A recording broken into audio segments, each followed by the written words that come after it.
Thank you for joining us around the fire. For more information or to make a donation, please visit randomactsnetwork.com. Now, want to hear a scary story?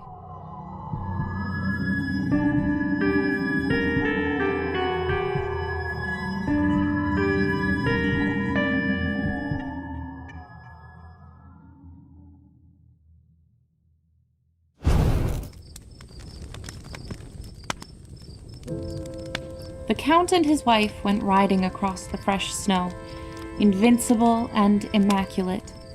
He rode a gray mare and his thickest wools and flannels. She was wrapped in the glittering pelts of shiny black foxes, riding atop an equally dark mare, wearing shining boots with scarlet heels and spurs. No man had seen such snow in years, and when it ceased, the whole world was sparkling white. They each sat atop their beasts, looking at the blinding snow before them, so perfect, so pristine. "I wish I had a girl as white as snow," said the Count, and they rode on. Eventually they came upon a deep hole in the snow, the site of some animalistic brawl or some other horrible act they cared not to think of. Yet the Count looked at the dark crimson stain and said, "I wish I had a girl with lips as red as blood." And they rode on again. When they next stopped, they saw above them a large, beautiful black raven perched on a barren bough. "I wish I had a girl with hair as black as that bird's feathers." As soon as the words left his lips and his foggy breath appeared before his face, there she stood. The girl had come to be right there beside the road. Perfect white skin, dark crimson lips, long, shiny, beautiful black hair, the exact child of this man's desire. She stood in the snow, stark naked, and the Countess hated her. The husband dismounted, wrapping the girl in his wool and lifting her atop his mare just in front of him on his saddle. The Countess had just one thought: how to get rid of her. So she dropped her glove into the snow. "Young girl, please, get down and find my glove." She meant to gallop off and leave her there, but the Count said, "I'll buy you new gloves." And they continued their journey.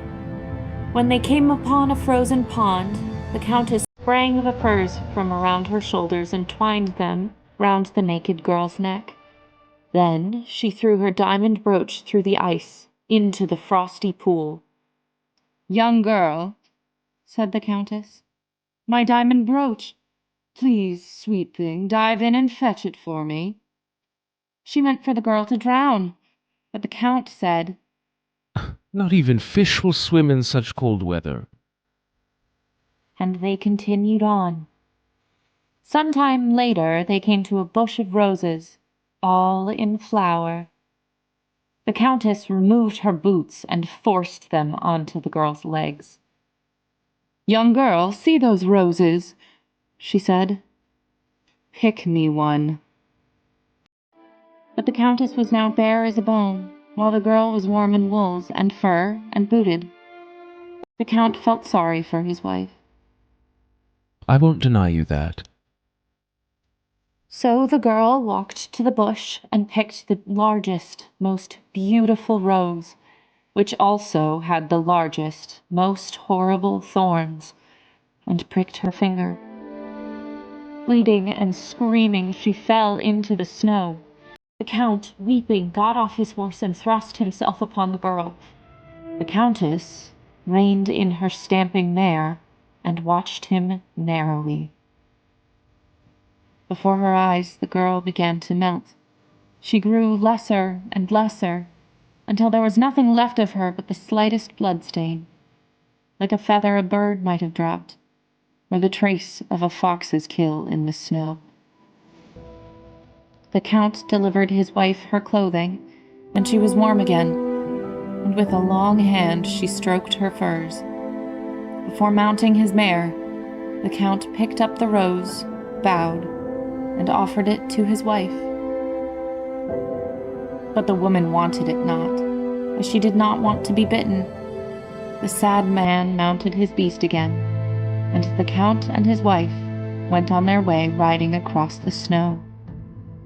So perfect, so pristine.